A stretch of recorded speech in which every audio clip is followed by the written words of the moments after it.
Bonjour, bonjour! Dans cette vidéo, je vais vous parler de l'inégalité de Cauchy-Schwarz.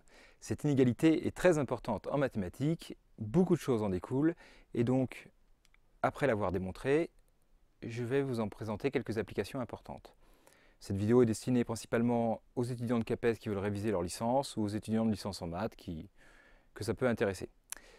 Voilà, alors le nom de cette inégalité est issu des deux personnes qui sont ici, donc le baron de Cauchy qui vivait au XVIIIe siècle et Hermann Schwarz qui vivait donc au XIXe.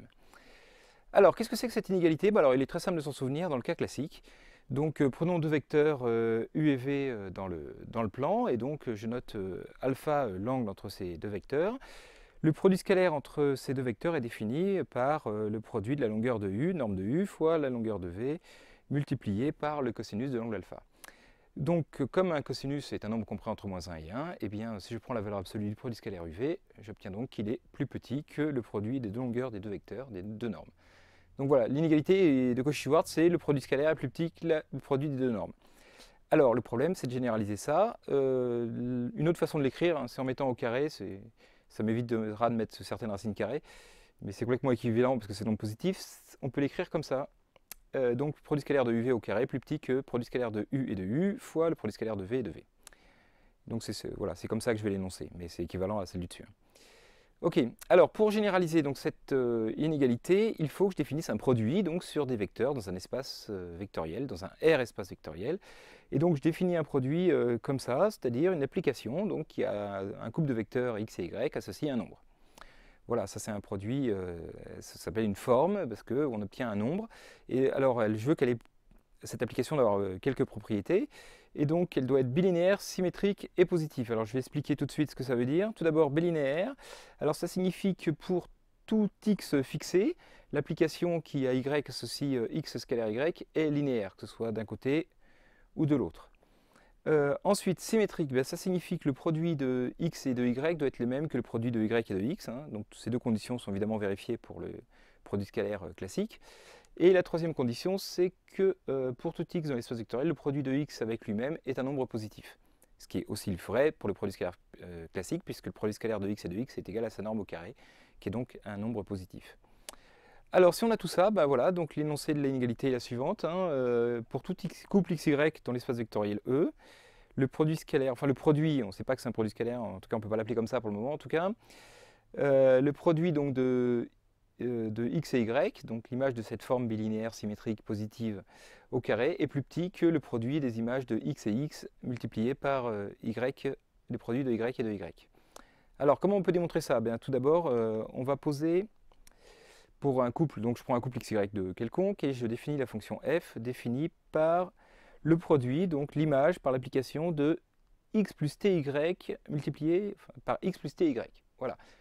Donc x et y sont fixés, j'obtiens une application qui à chaque valeur de t m'associe le résultat de ce produit qui est donc un nombre réel, donc j'obtiens une fonction de r dans R. Ok, alors, avec la bilinéarité, on peut développer cette expression en utilisant le fait que c'est linéaire à gauche et à droite. Donc là, je développe par rapport à la première variable. Le produit de x plus ty fois la deuxième, c'est donc x fois la première, plus t fois y fois la seconde. Maintenant, je développe par rapport à la seconde variable. J'obtiens donc x produit avec x. J'obtiens t fois x produit y. Et aussi ty produit avec x. Donc en fait, deux fois, comme c'est symétrique, le produit de xy est égal au produit de yx. Donc ça fait deux fois le produit de t et de xy. Et ensuite, j'obtiens donc t au carré, y produit avec y. Ok, bon, jusque là tout va bien. Et alors si je regarde bien, en fait, donc ceci est un nombre réel, plus 2t fois un nombre réel, plus t carré fois un nombre réel. En fait, j'obtiens donc une fonction qui est un trinôme de second degré. La f de t est de la forme at carré plus 2bt plus c. Et je sais que, par définition, vu que c'est le même au début et à la fin, et que la forme est positive, que ceci est un nombre qui est toujours positif. Donc j'obtiens un trinôme de second degré qui, pour toutes les valeurs de t, est toujours positif. Donc ça signifie que ma parabole, si je la dessine, est toujours au-dessus ou au-dessous de l'axe des abscisses. En tout cas, elle ne coupe pas. Donc il n'y a pas de valeur qui annule cette expression. Et enfin, peut-être qu'il y a une valeur qui annule, mais en tout cas, elle ne change pas de signe. Et donc, ça veut dire que le discriminant est négatif, le discriminant de mon polynôme de second degré. Et donc, le discriminant de a t carré plus 2bt plus c, c'est delta égale 4 fois b carré moins ac, qui doit être négatif. Et ben donc, comme 4 est positif, c'est que b carré doit être plus petit que ac. Et oh, ben, b carré, c'est ça, il doit être plus petit que a fois c. Voilà la preuve de l'inégalité. Donc c'est quelque chose de très très simple. Alors, donnons tout de suite des applications. Donc si je prends le produit scalaire usuel de Rn, donc qui est la formule pour tout couple xy, c'est un produit, enfin la somme des produits de xi fois yi. Donc ça c'est bien quelque chose qui me donne un nombre réel, c'est symétrique, c'est bilinéaire, et c'est positif parce que ça fait somme des xi carrés, hein, quand je fais le produit de x et de x, donc c'est bien un nombre positif, donc ça vérifie bien toutes les hypothèses. Et donc voilà, j'applique l'inégalité, j'obtiens cette inégalité-là. Un cas particulier, tiens, si je prends tous les yi égale à 1, juste pour rire, j'obtiens donc que la somme des xi, là j'ai tout mis au carré, est plus petite que n fois la somme des xi carrés. Okay, donc c'est une inégalité qui est classique en algèbre linéaire. Alors, une autre application peut-être un peu plus surprenante, c'est maintenant si je prends des applications, des applications qui sont dans L2 de oméga. Alors, qu'est-ce que c'est que ce truc-là? Si vous ne savez pas, vous n'avez qu'à dire des fonctions continues sur un ouvert oméga, sur un intervalle de R oméga. Voilà, des applications donc qui sont mesurables et dont l'intégrale au carré est plus petite que plus l'infini. Hein. C'est ça que ça veut dire L2 de oméga, défini presque partout. Enfin bref. Je ne rentre pas dans le détail de L2 de oméga si vous ne savez pas, mais disons des fonctions sur lesquelles on peut définir l'intégrale de f et de g sur l'ensemble oméga est telle que l'intégrale de f au carré et l'intégrale de g au carré est plus petite que l'infini. Et bien à ce moment-là, j'ai une inégalité. Il est facile de montrer que c'est bilinéaire en f et g, ce produit. Hein, ce produit défini par l'intégrale de fg là, est bilinéaire, parce que l'intégrale est linéaire. Il est symétrique parce que le produit des fonctions est symétrique.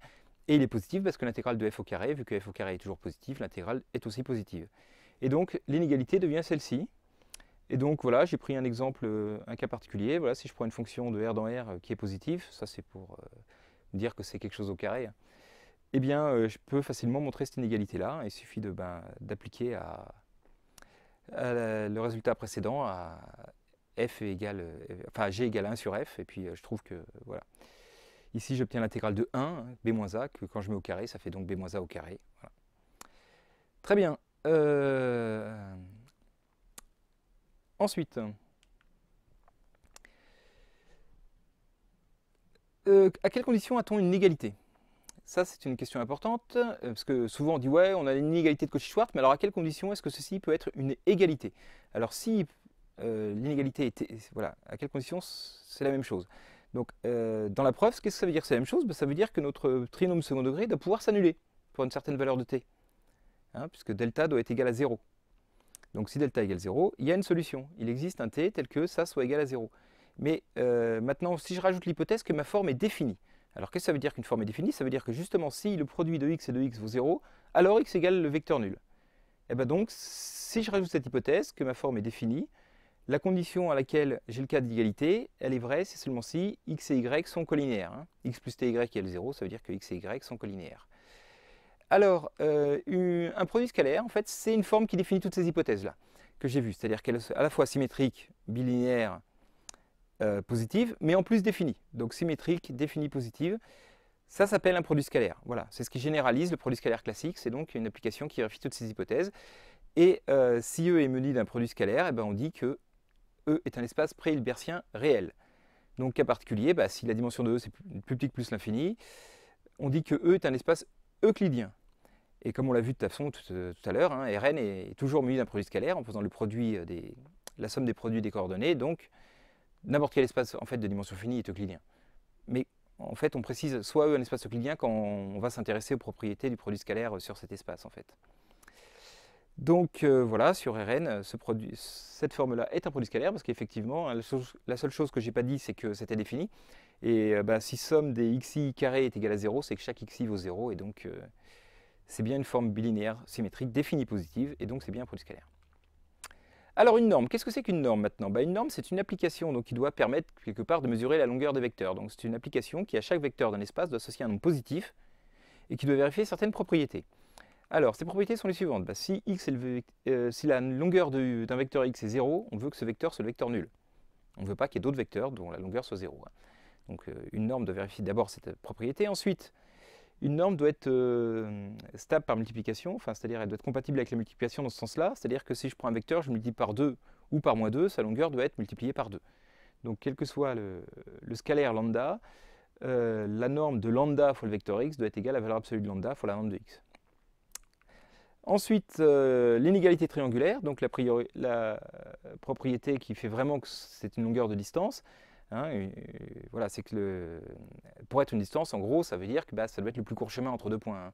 Et donc il faut que la longueur si je prends deux vecteurs x et y, donc là je fais x et y, la longueur de x plus la longueur de y, ça doit être forcément plus grand que la longueur juste de x plus y, hein, qui est le trajet en ligne droite pour les relier. Ça s'appelle l'inégalité triangulaire. Voilà, une application qui vérifie ces trois propriétés s'appelle une norme. Et ce que je vais vous montrer maintenant, c'est que eh bien, quand j'ai un produit scalaire, si je prends racine carrée de x scalaire x, c'est une norme. Donc voilà l'énoncé. Si je prends un espace pré-hilbertien réel E, eh bien, je considère l'application définie de E dans R+, par racine carrée de x scalaire x. Donc c'est bien dans R+, parce que la forme étant positive, x scalaire x est positive, donc la racine carrée est positive. Eh bien, cette application-là est une norme. Et c'était donc n'importe quel espace pré-hilbertien réel est un espace vectoriel normé. Alors voilà la preuve. Tout d'abord, pourquoi est-ce que la première propriété est vraie? Eh bien, ma forme est bien définie. Ça veut dire que si x scalaire x est égal à 0, x égale 0. Donc ça, il n'y a pas grand-chose à dire, c'est évident. Ensuite, elle est bilinéaire. Alors, qu'est-ce que ça signifie? Ça signifie que si je calcule donc le produit de lambda x et lambda x, donc je sors deux fois le lambda, hop, ça fait lambda carré, produit de x et de x. Mais racine de lambda au carré, c'est la valeur absolue de lambda, et donc j'obtiens bien valeur absolue de lambda, racine de x scalaire x, et donc valeur absolue de lambda fois la norme de x. Ok, donc la deuxième propriété est vraie. La plus compliquée, la plus subtile, c'est donc la troisième. Et la voici. On va faire la preuve. Donc, pour montrer que norme de x plus y est plus petit que norme de x plus norme de y, je vais les mettre au carré pour enlever ces racines. Là, c'est un petit peu plus simple. Donc, la norme de x plus y au carré, c'est égal donc au produit de x plus y et de x plus y. Je développe, hop, comme j'ai le fait, ça fait x fois x plus y fois x plus x fois y plus y fois y. Comme x et y et yx sont les deux mêmes, je peux les regrouper. Et j'obtiens donc x scalaire x, c'est norme de x au carré, y scalaire y, c'est norme de y au carré, et puis donc 2 fois x scalaire y. Et là, magie, j'utilise mon inégalité de Cauchy-Schwarz qui me dit justement que x scalaire y est plus petit que norme de x fois norme de y. Donc j'obtiens une inégalité, ceci c'est plus petit que cette expression-là, d'accord? Et ça, c'est le carré de n de x plus n de y. Donc finalement, j'obtiens que n de x plus y au carré est plus petit que le carré de n de x plus n de y, et donc n de x plus y est plus petit que n de x plus n de y. C'est l'inégalité triangulaire que j'ai prouvée. Donc l'inégalité de Cauchy-Schwarz me permet de démontrer cette propriété, et donc fait de la norme euclidienne une norme. Et c'est l'application la plus importante une des applications les plus importantes du théorème de Cauchy-Schwarz. Voilà, je vous remercie. C'est sur cette propriété que se termine la vidéo, et j'espère que vous l'avez appréciée. Puis à bientôt pour d'autres vidéos. Au revoir.